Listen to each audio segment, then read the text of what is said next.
दुलाराय बाथौ गौथुमनि साननाय हनायनि गेजेरजों आरो थिरांथा लानायनि गेजेरजों नैथि गोथार मंगलबार महरै खुंबोनाय जादों। बे नैथि गोथार मंगलबार माग दाननि नैथि बार महरै बाराय महरै बेखौ नैथि गोथार मंगलबार होननानै थिरांथा लादों आरो बेखौ खुंबोनाय जादों।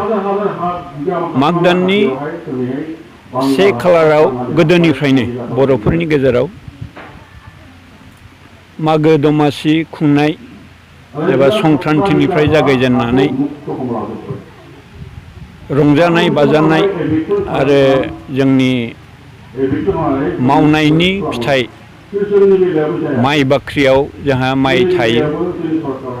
जानाय लोंनायाव जोंहा बुंनो थाङोब्ला गोबां माइ माइरं मोनो आरो बेजोंनो एसे एनैब्लाबो बोथोरनि रंजानाय बाजानाय खुंबोनाय जायोमोन। दा बेखौ नोजोर होनानै गोदोनिफ्रायनो सोलिबोनाय बे दमासि खुंनाय बा फोरबो खुंनाया जाबोबाय थादोंमोन। जोङो से खालार, नै खालार, 3 खालार बा सप्तानि गिबि सप्ता बारायखौ नागारनानै नैथि मंगलबारखौ नोजोर होनानै बे गोथार मंगलबार बारायखौ होसोनानै माग दाननि नैथि गोथार मंगलबारखौ गोथार बाथौ सान महरै फालिनायनि मोनसे थिरांथा लानाय जायो आरो बेबायदियैनो बियो दिनैसिम खुंबोनाय जादों। 1992 मायथाइयाव दुलाराय बाथौ गौथुमनि जोनोम जादोंमोन 16 मे खालार खालि आरो बिनि उनाव जोङो सानै हयै सावरायमेल खुंनानै गुबुन गुबुन डिस्ट्रिक्टनिफ्राय जोंनि सोद्रोमा एबा थान्दैफोरखौ लानानै बेखौ थिरांथायाव फैनायसै जे जोङो 1993 मायथाइनिफ्राय जागायजेननानै बे नैथि गोथार मंगलबारखौ जोङो फालिनो आरो खुंनो लानाय जायो। दिनैनि समाव बाथौ गौथुमखौ गोबां बाथौ नुनाय जादों। सोरबाया बिबार, सोरबाया बोरलि बाथौ दङ। दा मा फाराग दं नामा? फाराग गैया, नाथाय बै नेम खान्थिखौ बाहायनायाव माखासे मानसिफ्रा बोरलि खान्थिजों सोरबाबा हुम यज्ञ होनानै सोरबाबा बेबायदिनो बावथाय होनानै सिबिनाया जाबोदों। जोंनि बे दुलाराय बाथौ गौथुमनि थिरांथा बादियैब्ला बिबार बावनायनि गेजेरजों जोङो प्रसाद बावनायनि गेजेरजों जोङो बाथौ सिबिबोदों। नाथाय गोदोनिफ्राय सोलिबोनाय माखासे जोंनि बुंनो थाङोब्ला बाथौ गुरु बा जानागुरु अजाफोरनि बै गोजाम खान्थिखौनो बाहायनानै दिनैसिम बाथौ सिबिनायखौ लाखिबोदों। नाथाय जों बिथांमोननिसिम खावलायनो सानो जे दानि फोसाबनाय खान्थिखौ आजावनानै सिबिनाय बावनाय थिनायखौ लायोब्ला बे जोंनि सोदोमस्रि मोननाय बर' हारिनि गेजेराव मोनसे खौसेथि गोरोबथिया फैगोन। थेवब्लाबो बिथांमोना गावनि खान्थिखौ नागारनो हायाब्लाबो बे गोथार बाथौ सानखौ खुङोब्ला जोंनि खौसेथिया जागोन। मानो होनना बुङोब्ला जों आसाम सरकारनिफ्राय स्टेट हलिडे मोनबाय। जोंहा भारत सरकारनि खाथियावबो आरो बिख'नांगौ दङ, बेनो जाबाय नेसनेल हलिडे एबा गेजेटेड हलिडे। बे नेसनेल हलिडे गेजेटेड हलिडे मोनोब्ला जोंनि गुबुन गुबुन स्टेट गुबुन गुबुन रायजोआव रायजो जानाय बर' बाथौआरिफोरनि गेजेराव मोनसे सिनायथि फैगोन, खौसेथि फैगोन आरो गोरोबथि फैगोन। जेरै अरुणाचलाव दं, नागालेण्डआव दं, मेघालयआव दं, सोनाब बेंगलाव दं बा आरोबाव नेपाल हादोराव दङ। बै जायगायाव बाथौ धोरोमखौ गोसार होनायनि जों खाबु मोनगोन आरो बेनि थाखायनो जोंनि गेजेराव खौसेथि लाबोनायनि बे नाजानाया जाबोबाय थादों आरो नाजाबाय थागोन। रिपर्टार नोंथांमोननिसिम आं सिगां हामलायथि बावग्रोबाय।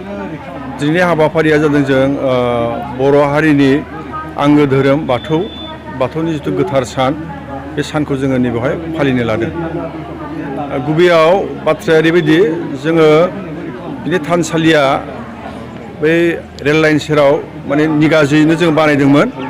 ओमफ्राय दा माखासे माबाखौ लानानै जोङो उसुबिदाखौ लानानै नैबेयावहाय जोङो निगाजि बा पार्मानेन्ट जोङो बाथौ थानसालि बसायनो नागिरदों आरो आसाम दर्शन जिथु स्किम बे स्किमजों जोङो दिनै नैबेवहाय बाथौ जिथु प्रेयार हल थानसालि माबा लोगोसे बेखौ जोङो बेखेवदों आरो बेखेवनानै जोंनि जिथु गोथार बाथौ सान जों बेखौबो फालिनो लादों आरो दा बे फालिनो लानायाव माखासे हाबाफारि दङ। माग दाननि नैथि मंगलबारा जोंनि माने खुगान्थाइ बा जिथु सल' बिनि मथे जोंहा गोदो गोदाय जिथु बाथौ सिबिनाय माबा दङ जेनेबा नैबे सान्दो बावदैयानि सल'खौ लानानै बेयाव आसागि बैसागिनि बाथ्रा दङ। बेयाव मोनसे माबायाव खेराइ होनो थिनदोंमोन बिथाङा। बे खेराइ होनायाव आं बे थथ्थ'खौ बुंजोबलाबाबो बे खेराइ होनायाव जोङो माने सानदों जे मागो दाननि नैथि मंगलबारावनो बिथाङा सिगां माने बाथौ दुमजेननानै खेराइ होदोंमोन आरो बे खेराइ होनायनिफ्रायनो बेवहाय माखासे बाथौनि थत्थ खान्थि बा बाद खान्थि बायदिसिनाखौ फोसावदोंमोन। बे समनिफ्रायनो बोबोनानै जोङो दिनैसिम नैबे गोथार बाथौ सानखौ मागो दाननि नैथि मंगलबारखौ जोङो फालिबाय थायो। दिनैनि हाबाफारिया जोङो नैबे जिथु आं दहाय बुंनाय बायदि गोथार जिथु प्रेयार हल आसाम दर्शननिफ्राय मोननाय जों बेखौ बेखेवगोन आरो बे बेखेवनायावनो जों जोंनि थाखानाय हाबाफारि बायदियै जोङो फिरफिला दिखांदों। फिरफिलानि उनाव जोङो गोथै सि बावदों थारमाने सि बावनायनि उनाव बेखौ बेखेवदों प्रेयार हलखौ बेखेवदों आरो नै दा जोङो दान्दिसेनि उनावनो गेवलां मेलखौ जोङो जागायनो आखायाव लादों।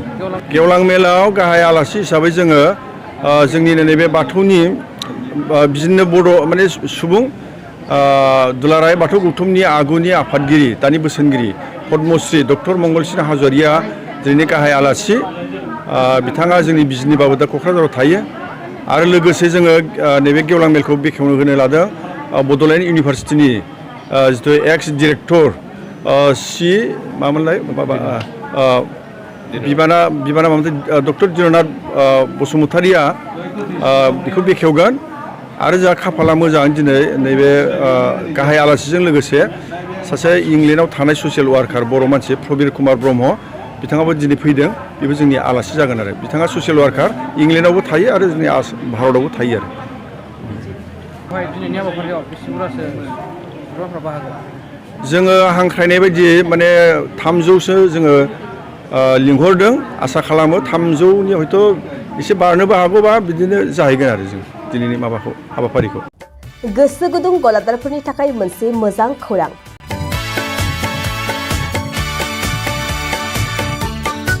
अदालगुरिनि रौता सारियालियाव खुंनो लानाय मिरु एबसुनि 50 बोसोरसालिया जथुमायाव एक्जिबिसननि थाखाय गलादारफोरनिसिम जर'खा फोसावनाय।